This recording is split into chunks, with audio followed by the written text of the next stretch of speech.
1947. Outskirts of Leningrad. Sergeant Alexei Morozov, holder of the Order of the Red Star and 2 medals for courage, crouched on the bare floor of a communal room that still smelled of damp and plaster dust.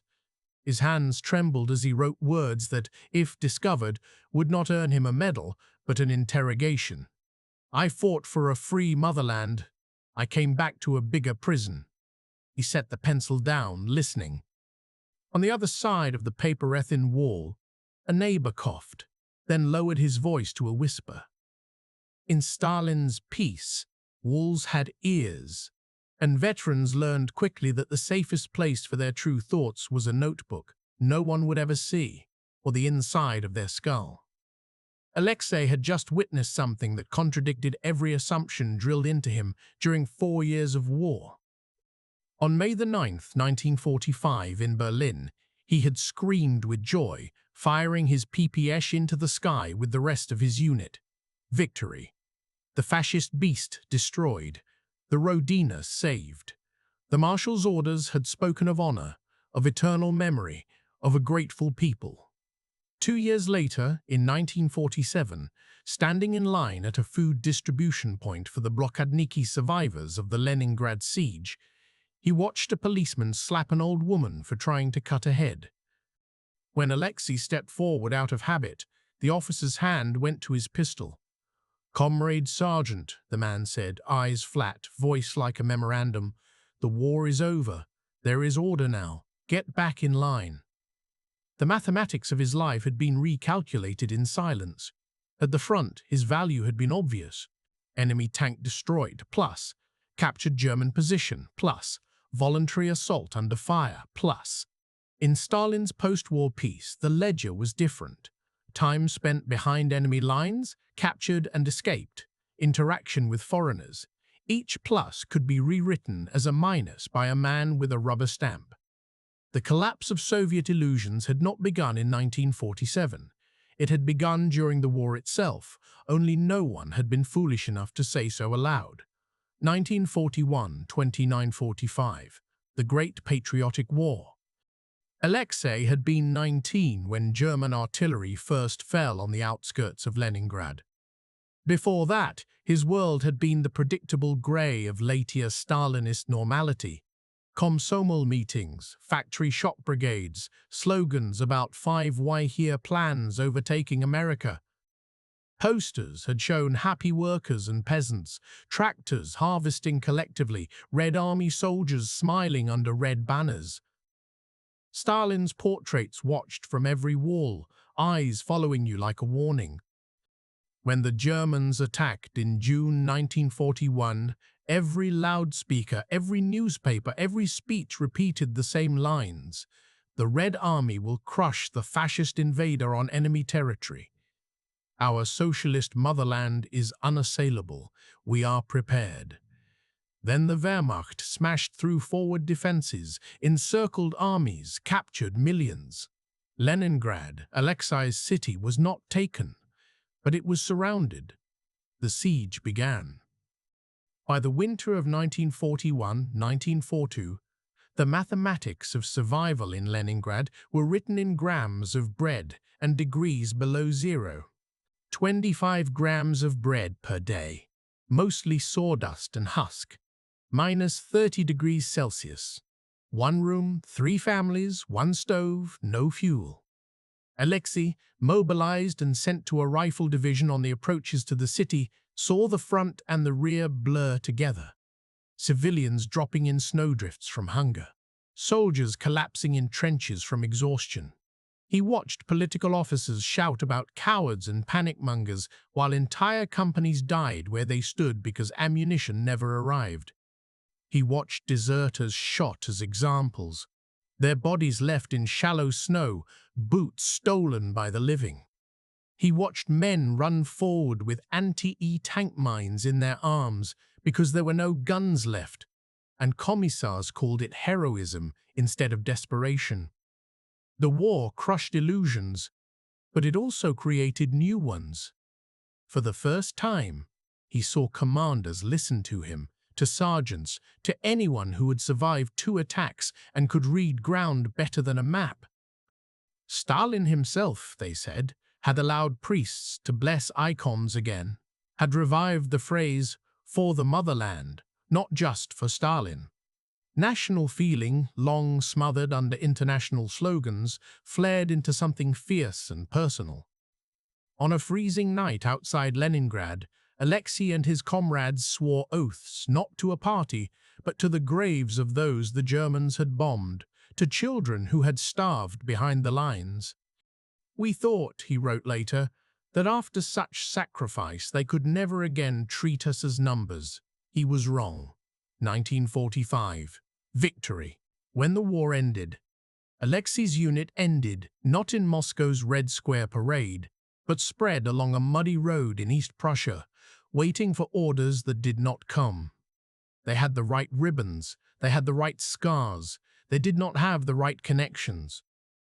Generals and select formations marched under victory arches while most front-line infantry, those who had done the ugliest fighting, were processed like equipment to be reallocated. Fit for occupation duty, fit for demobilization. Fit for filtration? The word filtration, filtratsia, was one he would come to fear. In 1945 and 1946, as millions of Red Army soldiers and liberated Soviet POWs streamed back from Europe, the state did not greet them as heroes, it greeted them as problems. Any contact with the outside world, especially with capitalist countries, was contamination. Capture by the enemy, even if followed by escape or liberation, was suspect. A simple equation guided the NKVD's logic. A good Soviet citizen does not allow himself to be captured. You were captured. Therefore, you are not a good Soviet citizen. Alexei had never been a POW. He had been wounded twice, buried once when a shell collapsed a trench, but he had never gone into a German camp. His record, on paper, was clean. He thought that would be enough. For many of his comrades, it was not. He watched trains arrive at a transit point near Smolensk, full of emaciated men and women in tattered German camp uniforms. They sang weakly when they saw the red flag home. Then NKVD officers boarded with clipboards, former POWs to the left, others to the right. The others went home. The former POWs went to filtration camps, which in practice were often way stations on the route to the Gulag. Up to 500,000 would end up there after surviving the Nazis. The state had fought fascism with colossal sacrifice. It did not intend to give up its tools of control just because Berlin had fallen. Demobilization came in waves, organized by years of birth and needs of the economy. Alexei's group finally received their papers in late 1946. The document praised his courage, listed his decorations, and ordered him to present himself at his pre-war place of residence, Leningrad, for employment assignment. He imagined the return many times, his mother's face gaining 20 years of youth in a moment. Flowers. Perhaps even a proper apartment at last, a reward for 4 years in the line.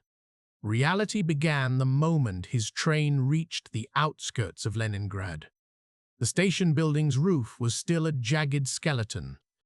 Burned timbers stood where warehouses had been. Wooden crosses crowded small fenced plots that had once been parks. In the city proper, entire quarters remained rubble fields. The siege had ended, but the ruins stayed.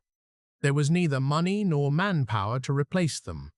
The living carried their dead with them in ration cards marked "blockade survivor," in chronic illness from years of hunger, in eyes that did not brighten at the sight of victory medals. Alexei found his building. Only 2 of the 5 floors still had roofs. The rest had gaping holes through which rain and snow fell freely. Doors that weren't burned were stolen. His family's communal room was still there, barely. The window was patched with cardboard, the wallpaper peeled in strips. The bed where he had once slept as a boy was now shared by two families evacuated from the countryside. His mother was alive, his father was not. Died in 42, she explained, as if reciting from a ration line. Hunger. Officially, dysentery. She said it quickly, then immediately asked about his medals, his unit, his officers, whether he had met any foreigners. The last question was not idle curiosity. Word had already spread that men who said too much about what they had seen in Poland, in Germany shops without queues, houses with bathrooms, shelves with goods, were sometimes called in for conversations. So Alexei learned the first rule of Stalin's peace: you can talk about your wounds. You cannot talk about what you saw beyond the western border. His notebook knew more than his mother. I fought to defeat fascism, he wrote one night, candle guttering. I thought we were freeing Europe. In Berlin I saw people who were defeated, but who lived in flats larger than any party secretaries here. I saw shops that had more sausages during war than we have now in peace. If I say this aloud, they will ask me, why do you compare, Comrade Morozov? Who taught you to admire the bourgeoisie? The front line had its own arithmetic of fear, shells, bullets, tank treads. The home front after 1945 had different variables: denunciations, informers, shortages, rumors, investigations. He registered at the local military commissariat as ordered. The officer behind the desk, a captain who had probably not smelled gunpowder since 1941, leafed through his file without looking at him. Served continuously. No capture. No wounds requiring evacuation abroad. Good. Any relatives abroad? No. Any contact with enemy nationals outside combat? Alexei hesitated an instant. He remembered the German boy they had given bread to in East Prussia, the Polish farmer who had hidden them from a counterattack. No, he said. A pause that in wartime might have lasted a heartbeat now lasted a career. The captain's eyebrow twitched, his pen scratched. Good, he repeated. You'll be assigned to a factory.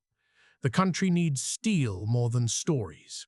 Factory work was the front line of reconstruction. The Soviet Union had lost perhaps 27 million people, thousands of villages, whole industrial regions. The state's plan to recover was simple, brutal, and familiar. More work, less food, no questions. In 1946-1947, famine struck again in parts of the USSR, this time not from blockade, but from a combination of drought, forced grain procurements, and administrative brutality. Millions more died in Ukraine, Moldova, the Volga. In Leningrad, rations were higher than during the siege, but not by as much as victory posters suggested.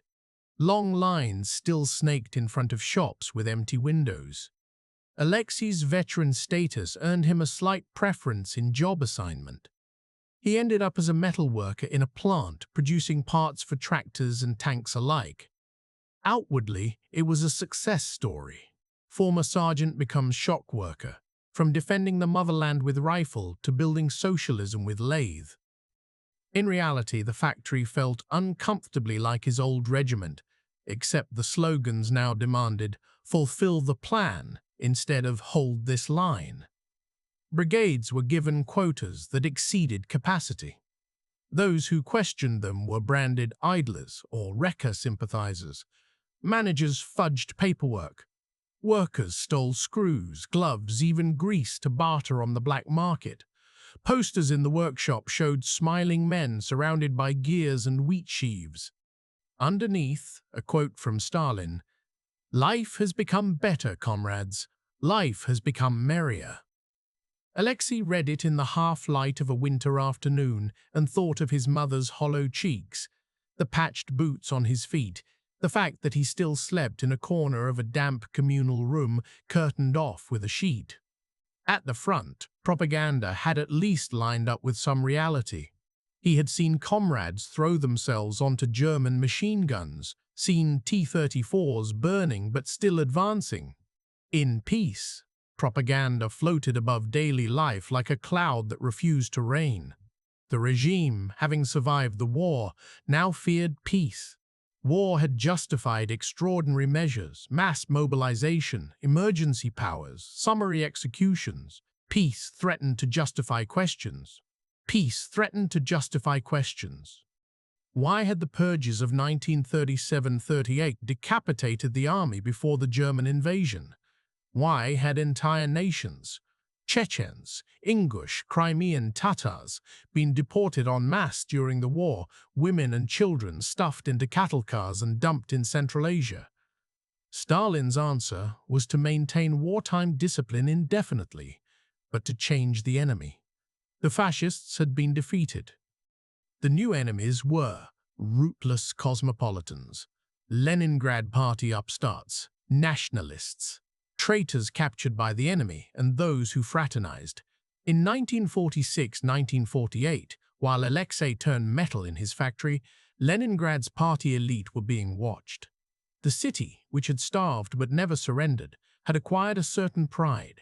Its leaders proposed commemorations, slightly independent projects, a hint that Leningrad Old Petrograd had a special role.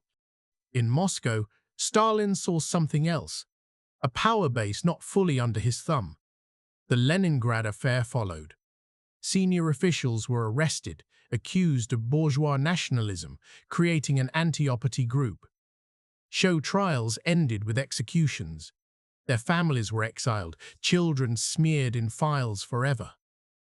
Alexei learned the names from whispers, not newspapers.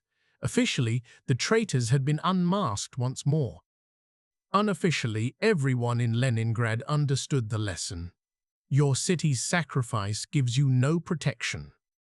Your previous loyalties do not matter. Survival depends on demonstrating loyalty today, not earning it yesterday. The front line had taught him that medals did not stop bullets. Stalin's peace taught him that medals did not stop summonses. One evening, an NKVD officer came to the communal apartment, boots echoing in the dark hall. Not for Alexei, for his neighbor. The man, also a veteran, had been heard complaining in a queue that in Germany, at least the sausages were real. Someone had reported him for praising the bourgeois enemy and slandering Soviet trade. He returned months later, thinner, silent, convinced that the only safe topic was the weather. The line between front and rear blurred again. At war, Alexei had feared artillery and tanks. In peace, he feared sudden knocks at night, the word, "come with us," the phrase, "temporary detention." Statistically, the terror of the late 1940s never reached the frenzy of 1937. But for those who had survived that earlier wave, or heard of it from parents, every arrest resonated with memory. The state knew this. It did not need to arrest millions again. It needed to arrest just enough, unpredictably enough, to keep everyone guessing. The greatest betrayal for Alexei was not material. He had expected hardship. He had lived on 300 grams of bread a day in a front-line trench. The greatest betrayal was moral. At the height of the fighting, Soviet propaganda had briefly opened space for truth. Writers at the front wrote honestly about fear, about incompetence, about sacrifice. Films showed real suffering, not just staged triumph. Even Stalin had allowed the church to breathe again slightly. Many frontoviki frontline veterans believed this opening would widen after victory. If they had proven their loyalty with blood, surely they had earned the right to speak more openly, to demand that the state treat them as citizens, not as cogs. Instead, the window slammed shut. Wartime freedoms were rolled back. Censorship tightened. The Jodonovshchina campaign attacked writers, composers, scientists for formalism and kowtowing to the West. Jewish intellectuals were targeted as cosmopolitans. In the Factory Club, Alexei watched as a famous wartime song was criticized for being too sad, insufficiently optimistic. A play about the siege was shelved because it showed starvation without enough images of joyful, heroic resilience. The message was clear. We needed your truth, When we needed your courage, now we need your silence. Yet, beneath the surface, something had changed in the people, even if the state pretended otherwise. Millions like Alexei had seen things no pre-war Soviet citizen was meant to see: German and Austrian towns with electricity in every apartment, shops with multiple kinds of shoes, farmhouses in Poland with more books than a whole Soviet street. They had also seen the other side: slave labor camps, destroyed villages, mass graves of Jews their own state's press hardly mentioned. The war had stripped away the ideological varnish. They no longer believed Soviet paradise existed. But neither could they easily admire a West whose ruins they had walked through, whose soldiers they had killed, whose civilians sometimes had pointed them to where Jews had been rounded up. They lived instead in a grey zone, proud of defeating Hitler, ashamed of some of what their own units had done, afraid of their own government, suspicious of foreign governments. Stalin's peace built its stability on exactly this confusion. The official story was simple. The Soviet Union, led by the wise comrade Stalin, had saved the world from fascism. The people, united, had performed miracles. Enemies still surrounded the motherland: imperialists, spies, saboteurs. Therefore, vigilance and discipline must be even higher than during war. The real story was not simple. The war had been won, in part, by relaxing the very ideological strictness the regime now reimposed. Commanders at the front had learned to trust sergeants, to improvise, to admit mistakes. In peace, ministries demanded blind obedience again. Soldiers like Alexei had learned to make decisions quickly, to rely on comrades regardless of nationality. Russians, Ukrainians, Kazakhs, Jews, Georgians, all mixed in trenches. In peace, nationality reappeared on internal passports, deportations of suspect groups continued, anti-Semitic campaigns grew. He had fought shoulder to shoulder with a Jewish mortarman from Odessa who died in his arms in East Prussia. Now he watched as posters in the city subtly equated cosmopolitan with Jew, as Jewish doctors were denounced in the press as killers in white coats. He understood the mathematics. In wartime, Jewish doctor saves commissar, plus. Uzbek rifleman covers retreat, plus. Chechen scout leads patrol, plus. In Stalin's peace, Jewish professor receives letter from abroad, minus. Chechen, by birth alone, already minus. One evening in 1948, sitting on a bench overlooking the Neva, Alexei wrote in his notebook, "At the front, I knew who the enemy was. The man in the grey uniform, the tank with the cross. Here, the enemy is a whisper, a file in a drawer, a rumor you never hear until it is too late. We fought for clear lines. We came back to fog. The state's demand for gratitude was relentless." Every year on May 9th, there were speeches. Children recited poems. Veterans were seated in front rows, given flowers and shot glasses of vodka. Loudspeakers played martial songs, and portraits of Stalin loomed over the crowds, beneficiary and orchestrator of victory. Alexei wore his uniform on those days. He pinned his medals carefully. People nodded to him. Some younger boys stared with a mixture of admiration and fear. Older women touched his sleeve and murmured, "Spasibo, synok, thank you, son." For a few hours, he felt what he had expected to feel every day after the war, that his sacrifices meant something, that the country saw him. Then, the next morning, he went back to the factory, where the foreman shouted about quotas and the party organizer reminded everyone that complaints about living conditions are signs of petty bourgeois thinking. The medals did not protect him from being written up for lateness when he stayed 5 minutes too long at a veterans meeting. They did not increase his bread ration. They did not shorten the housing queue that still placed his family 23rd in line for a one-room apartment where the bathroom would at least be in the same flat instead of down a drafty hall. The front had defined worth by survival and courage. Stalin's peace defined worth by conformity. In the late 1940s, as the Cold War hardened, Soviet propaganda began to speak of a new, looming conflict with imperialism. For Alexei, the idea of another war was unbearable. He knew too well the cost measured not in glorious numbers, but in stumps where men's legs had been, in faces erased by shells, in the quiet of Leningrad's mass graves at Piskaryovskoye Cemetery. Yet the state's logic was indifferent to bodies.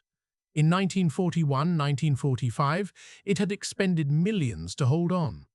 In 1946-1949, it expended fear to hold tight. Alexei realized that in Stalin's hands, peace was merely war by other means. He adapted. Veterans always do. He learned when to repeat the slogans with just the right amount of conviction. He learned when to drink with old comrades and let grief slip out in coded jokes.